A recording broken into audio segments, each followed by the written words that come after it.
read this, read that, read those, but how often do we actually break it into actionable steps? And as a business owner, you don't have time to read for the sake of it, especially when you're running a business that needs your attention 48 hours in a day. You don't need me to tell you the stats. You already know that reading is crucial, but nothing is as frustrating as poring over a book for hours, only to think, well, that's a bunch of ideas. I cannot apply this to my business. Sound familiar? Hey, welcome back to my channel. Today, I'm thrilled to share 3 life-changing books that aren't just inspirational, but have genuinely helped me grow as a business owner and leader. With so many books out there claiming to be the one, how do you pick the most impactful ones? It's overwhelming. So let's cut through the noise and focus on what actually works. So let's get started. Book number 1, Think Like a Monk by Shetty. So this book isn't just about living a meaningful life. It's actually about leveraging mindfulness and focus in a way that transforms your business. My biggest takeaway with this was the power of detachment. Jay explains how detaching from outcomes allows us to make clearer decisions. For me, this meant stepping back from the fear of failure during a very big product launch. Instead of obsessing over the results, I focused on the process and delivering value, which ultimately led to a huge win. I remember reading this book and everybody had always talked about the power of the mind, how you need to apply mindfulness and all of this stuff. And I was like, yeah, whatever.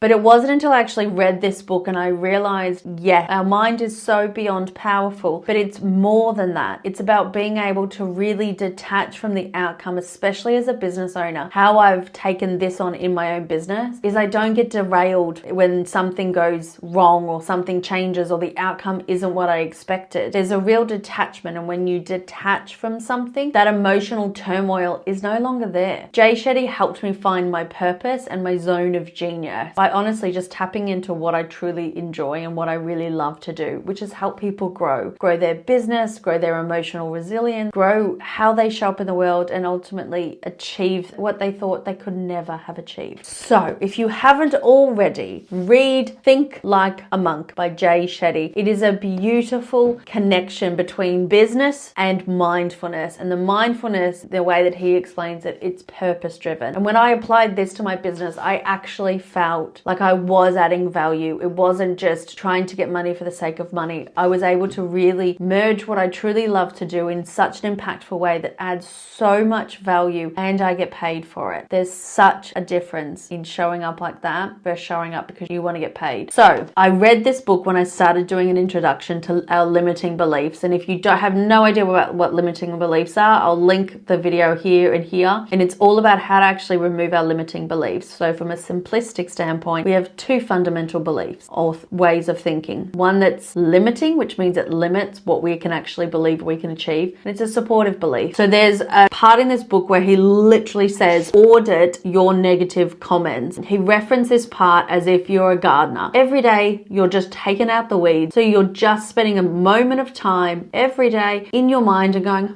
what thought should I remove today? What thought is negative? What doesn't help me? And it's really about training your brain to think more positively, but it's not just about being positive for the sake of being positive. It's about really redefining how you want to show up in a way that aligns with you and it's purpose driven. So it's just incredible. So I'll read a transcript for a minute. He says, keep a tally of the negative remarks you make over the course of a week. See if you make your daily number go down. So the goal is 0. So he has a 3-part process in it where it literally spot, stop, swap. And all about it is spot a feeling or issue, stop to understand what it is, and swap it in a new way of processing. It's literally about how to retrain your thoughts to think something more supportive. It is so simplistic, yet incredibly powerful. Your business will grow substantially when you start focusing in on the thoughts that you're thinking. So read this book if you haven't already. It's brilliant. So by incorporating simple daily mindfulness exercises, he also does things like breath for clarity, which was really helpful for me when I was feeling very overwhelmed.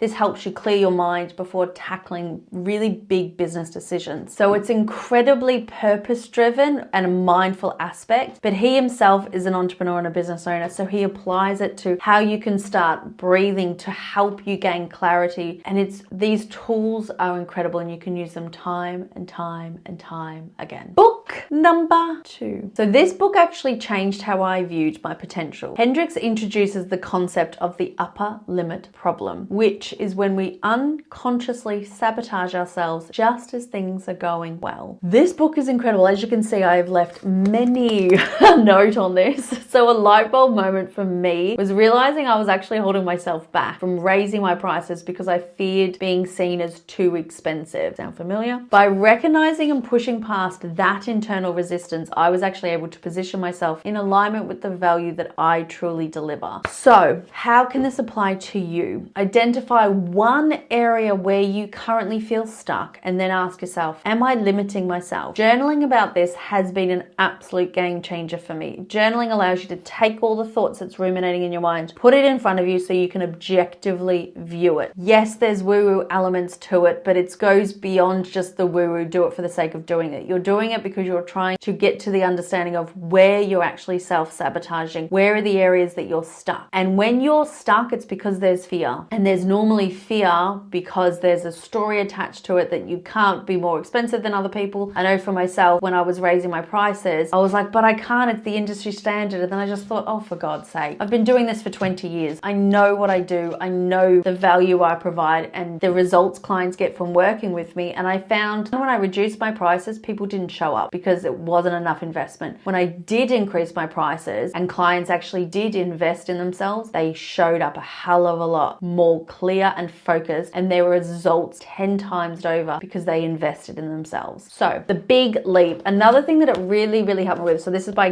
Hendricks. If you haven't read it already, I highly recommend it. He really helped me with emotional intelligence, which I was surprised with. I didn't think I was going to learn about emotional intelligence from the big leap, but he talks a lot about how to take your life to the next level, and he coaches at a very high level of CEOs, and he coaches celebrities and people, you know, all of those types of people. And he was saying things about self-sabotaging, which allowed me to really get a lot of self-awareness to the areas in my life that I was playing small, to the areas in my life that I was ready to up level, I was ready to grow, but I was holding myself back. So such a good book. And it also allowed me to recognize my patterns. So I remember distinctly, I was in Australia at the time. Alfie, our son, was maybe, I think Alfie was about 4 months old, and I was about to hit the next level of growth, and I started having an argument with Tom. And then I started like going down this spiral, and I was like, wait a minute. And Tom and I had both read the book, and we're like, are we self-sabotaging? And we were like, yeah, we are actually. What are we scared about? And it gave us the awareness to go, actually, we're self-sabotaging because we're creating an argument so we can divert our energy elsewhere. We were like, what are we actually scared about? Well, we're scared about change. We're scared about the next level of growth because we don't know what this looks like. And so it allowed us to open and broaden our conversation to go, actually, yeah, I'm a little bit scared right now, and that's okay. But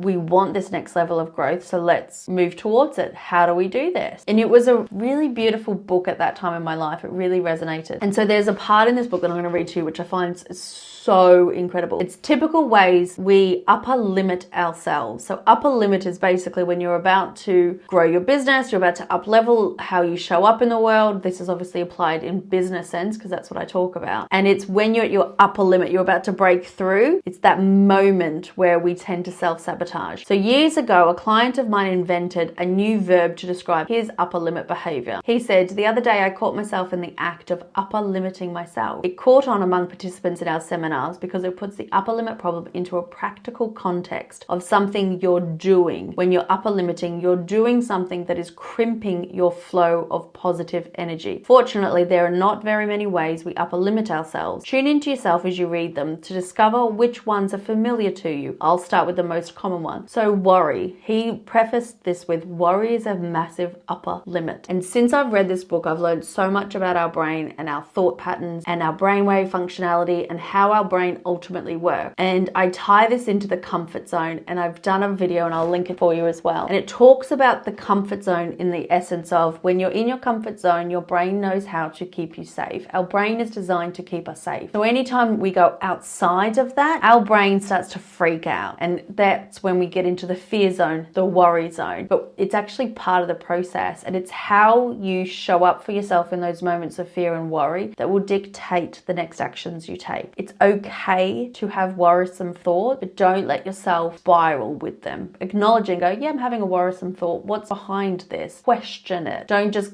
take it as the truth. The other part that this book really helped helped me do was discover my zone of genius. He references about when you work in your zone of genius, time starts to change. You don't feel like you're running against the clock anymore. Things flow, things are more in alignment. And when I say alignment, you've got a mixture of joy, excitement, expansion, a little bit of fear, all of it's mixed together, but it's balanced. It feels fantastic, and you have more ideas, you have more connections. You're working in a way that is completely within your own zone of genius, and you become a genius within your own zone. So when I talk to clients, I always ask them, and we always uncover what their zone of genius is, because when you unlock it, you feel different in it, and you go, oh my God, I can never not do this because it feels so good, because you are the best at what you do in your own zone of genius. So the third book is The Source by Dr. Tara Swart. Again, I love understanding the brain. I love understanding neuroscience. I love better understanding how our brain and bodies work so I can better understand myself. So this book